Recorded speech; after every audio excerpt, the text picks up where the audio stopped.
Hi friends, welcome to Taste of Tongue channel. இன்னைக்கு நம்ம Chettinad mutton குழம்பு பார்க்க போறோம். ரொம்பவே டேஸ்டியான குழம்பு எப்படி செய்யறதுன்னு பார்க்கலாம். அதுக்கு முன்னாடி நீங்க எங்க சேனலை இன்னும் சப்ஸ்கிரைப் பண்ணலன்னா மறக்காம சப்ஸ்கிரைப் பண்ணிக்கோங்க. பக்கத்துல இருக்கிற பெல் ஐகானை பிரஸ் பண்ணிக்கோங்க.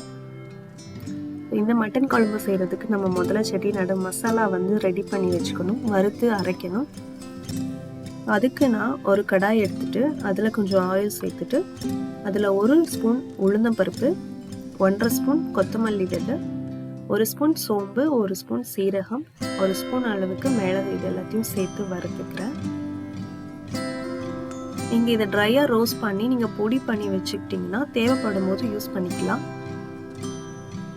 இதுல நான் 1/2 கிலோ கறிக்கு 10 மிளகா வத்தல் சேர்த்திருக்கேன். அதாவது 100 கிராம் கறிக்கு 2 மிளகா வத்தல் கரெக்டா இருக்கும். காரம் திட்டமா இருக்கும். உங்களுக்கு காரம் அதிகமா வேணும்னு நினைச்சீங்கன்னா நீங்க இன்னும் கொஞ்சம் சேர்த்துக்கலாம். இதோட கொஞ்சம் கருவேப்பிலை, கொஞ்சமா முந்திரி இது எல்லாத்தையும் சேர்த்து நல்லா வறுத்துட்டு ஆற வச்சு இதை அரைச்சு எடுத்துக்க போறோம். அரைக்கும் போது இதோட என்ன சேர்த்து போட்டு அரைக்கும் அப்படின்னா தேங்காய் கட் பண்ணி வச்சிருக்கேன். ஒரு 3 பத அளவுக்கு தேங்காய், ஒரு பெரிய சைஸ் தக்காளி, இஞ்சி, பூண்டு இது எல்லாத்தையும் சேர்த்து நல்லா அரைச்சு எடுத்து வச்சுக்கலாம். தேங்காய் பால் சேர்க்கறதா இருந்தா இங்க தேங்காய் சேர்க்க வேண்டாம். இப்போ நம்ம ஒரு குக்கரை அடுப்புல வச்சுட்டு அதுல நெய் கொஞ்சம் எண்ணெய் கொஞ்சம் சேர்த்துக்கலாம். நெய் சேர்க்கும் போது டேஸ்ட் இன்னும் ஜாஸ்தியா இருக்கும்.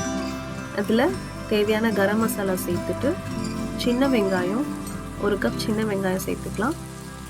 ஒரு பாதி தக்காளி அளவுக்கு கட் பண்ணி வச்சிருக்கேன். அதையும் சேர்த்து நல்லா வதக்கிட்டு அதோட வாஷ் பண்ணி வச்ச மட்டனை சேர்த்து நல்லா வதக்கிக்கலாம்.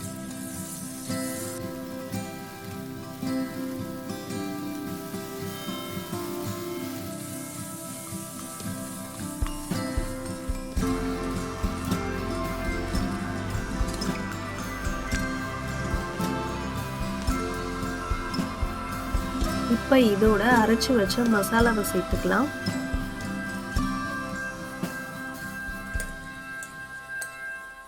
அதாவது நீங்க முன்னாடி சொன்ன இன்கிரீடியன்ஸ் எல்லாத்தையும் ட்ரையா ரோஸ்ட் பண்ணி பவுடர் பண்ணி வச்சுக்கிட்டீங்கன்னா மட்டன் போட்டதுக்கு அப்புறமா 3ல இருந்து 4 ஸ்பூன் மசாலா பவுடரை சேர்த்து அதுக்கு தேவையான அளவு தண்ணி சேர்த்து நம்ம குக்கர்ல விசில் வச்சுட்டா அவ்வளவுதான், முடிஞ்சு போச்சு.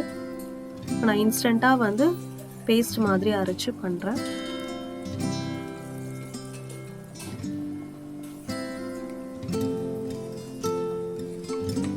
இப்போ இதுக்கு தேவையான அளவுக்கு உப்பு சேர்த்துட்டு நம்ம 7ல இருந்து 8 விசில் வச்சு எடுத்துக்கலாம். மட்டன் வேகிறதுக்கு 7ல இருந்து 8 விசில் தேவைப்படும்.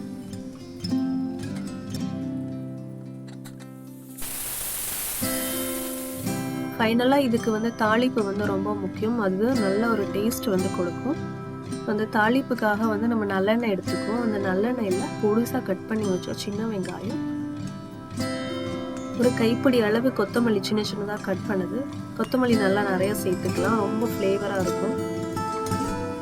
இப்போ நல்லா வதங்கினதுக்கு அப்புறமா நம்ம அந்த குழம்போட இந்த தாளிப்பை சேர்த்து மிக்ஸ் பண்ணிக்கலாம். மட்டன் சாப்பிடாதவங்க இதுல மட்டனுக்கு பதிலாக மஷ்ரூம் சேர்த்து இதே மெத்தட்ல செய்யலாம். இல்லைன்னா மீல் மேக்கர் சேர்த்து இதே மெத்தட்ல செய்யலாம். இப்போ நம்மளோட டேஸ்டியான மட்டன் குழம்பு ரெடி ஆயிடுச்சு. ஸோ இந்த வீடியோ உங்களுக்கு பிடிச்சிருந்ததுன்னா மறக்காமல் லைக் பண்ணுங்கள், ஷேர் பண்ணுங்கள், எங்கள் சேனலை மறக்காமல் சப்ஸ்கிரைப் பண்ணிக்கோங்க. தேங்க்ஸ் ஃபார் வாட்சிங் ஃப்ரெண்ட்ஸ்.